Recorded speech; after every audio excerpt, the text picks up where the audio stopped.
Oi, beloveds! Vamos continuar nosso estudo acerca dos crimes contra a liberdade sexual, falando agora do crime de assédio sexual, previsto no Código Penal, artigo 216-A, que diz: constranger alguém com o intuito de obter vantagem ou favorecimento sexual, prevalecendo-se o agente da sua condição de superior hierárquico ou ascendência inerentes ao exercício de emprego, cargo ou função. A pena é de detenção de 1 a 2 anos. Parágrafo 2º diz: a pena é aumentada em até 1/3 se a vítima é menor de 18 anos. Então, nessa modalidade do caput, nós temos uma infração de menor potencial ofensivo, certo? O objeto jurídico, mais uma vez, é a liberdade sexual, aqui relacionada ao exercício do trabalho em condições dignas, desprovidas de constrangimentos e humilhações. Objeto material é a pessoa, independentemente do sexo, da opção sexual, a pessoa contra quem se dirige a conduta criminosa. Quanto ao núcleo do tipo penal, já passando aqui a tratar dos elementos normativos, né, nós temos como núcleo o verbo constranger. Aqui nós temos, nesse crime, pessoal, uma modalidade específica de constrangimento ilegal. Aqui não existe violência à pessoa, não tem grave ameaça, certo? Porque esses meios de execução não constam aqui na descrição da conduta típica eleita pelo legislador. Aqui, a conduta é constranger, no sentido de molestar, perturbar uma pessoa, intimidando-a com o propósito de alcançar uma vantagem, um favorecimento sexual, afetando a dignidade daquela pessoa, a sua intimidade, a sua tranquilidade, o seu bem-estar, certo? Por isso que nós temos aqui um crime contra a liberdade sexual. E tem que ser feito por um superior hierárquico ou alguém dotado de ascendência inerente ao exercício do emprego, do cargo ou função.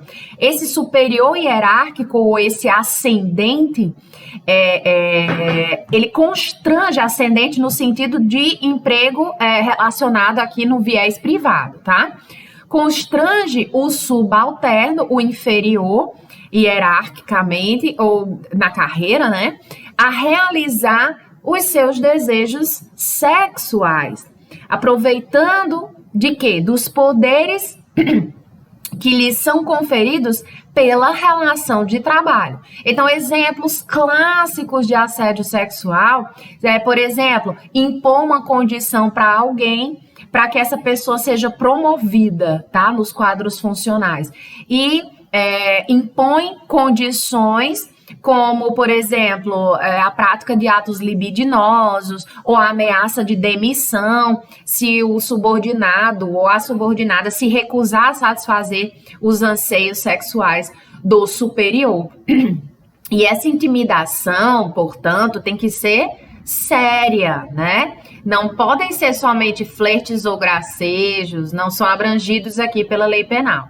Então, e também, agora sim, não importa se o mal prometido, né, nessa intimidação é um mal justo, por exemplo, promover um empregado mais qualificado. Olha, se você não enfim, ceder à prática de um ato libidinoso comigo, eu vou promover fulana que é mais qualificada do que você, e realmente seja. É uma intimidação, o mal prometido é justo, nesse exemplo, ou se for um mal injusto também não tem problema. Por exemplo, ameaçar demitir um subalterno inventando um falso motivo. Ambos os casos servem para fins de intimidação.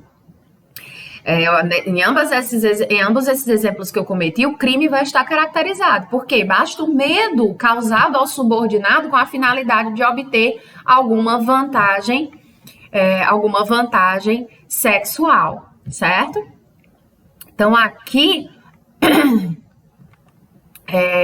a gente não pode descartar Aqui a exigência da lei penal de ser o assédio sexual praticado em razão de uma relação decorrente do exercício de emprego, cargo ou função entre o superior hierárquico e o funcionário público subalterno, se nós estivermos na esfera da administração pública, ou entre o ascendente e subordinado nas relações de trabalho de direito privado, né?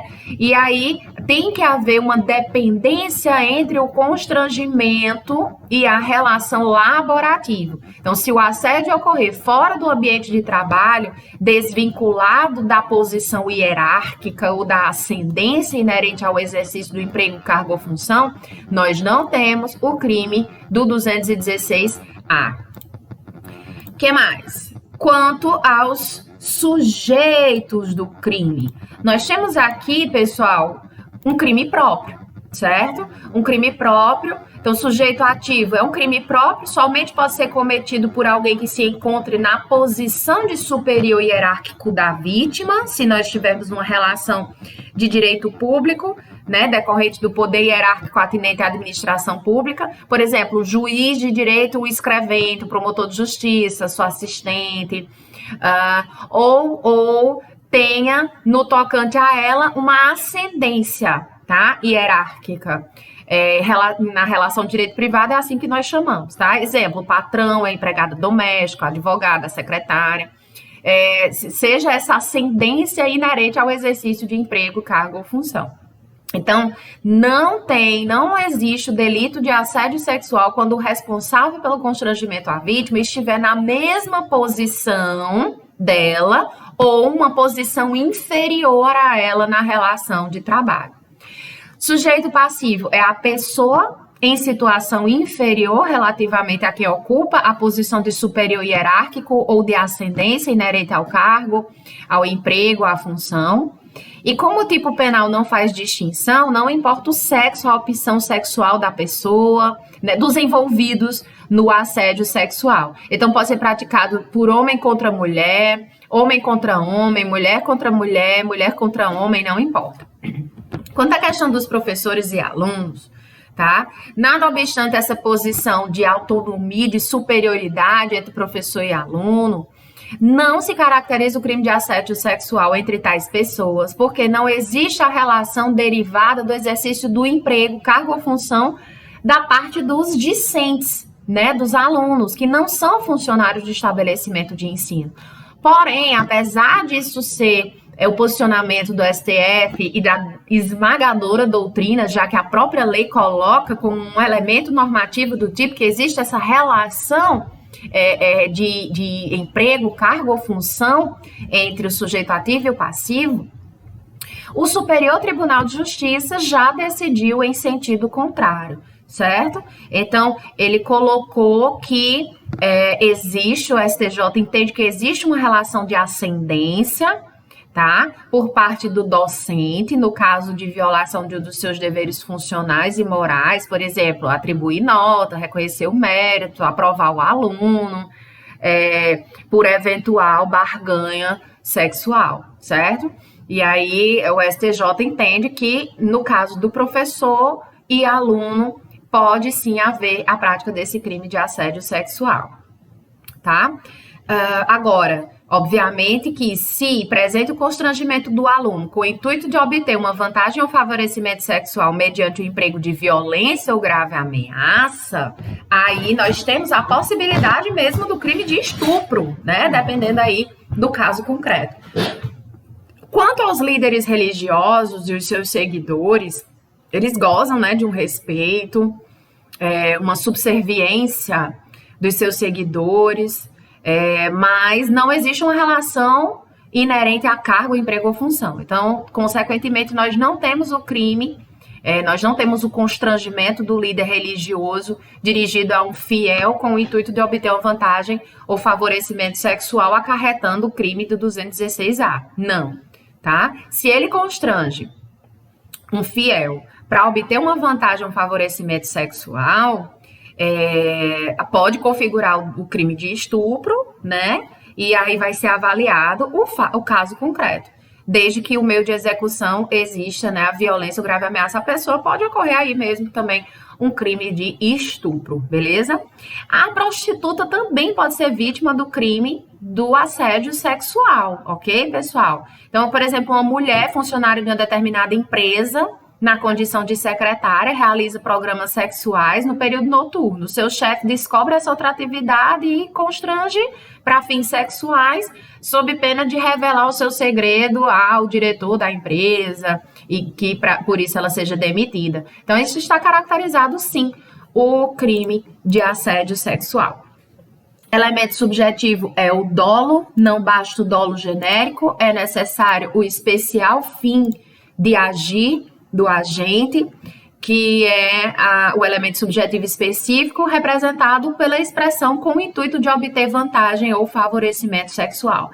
E aí não temos a previsão da modalidade culposa, beleza? Não tem modalidade culposa. O que mais, professora? Coloquei aqui também a questão da consumação, tá? Consumação, depois eu volto para aquele outro slide. Consumação, aqui nós temos um crime formal, certo?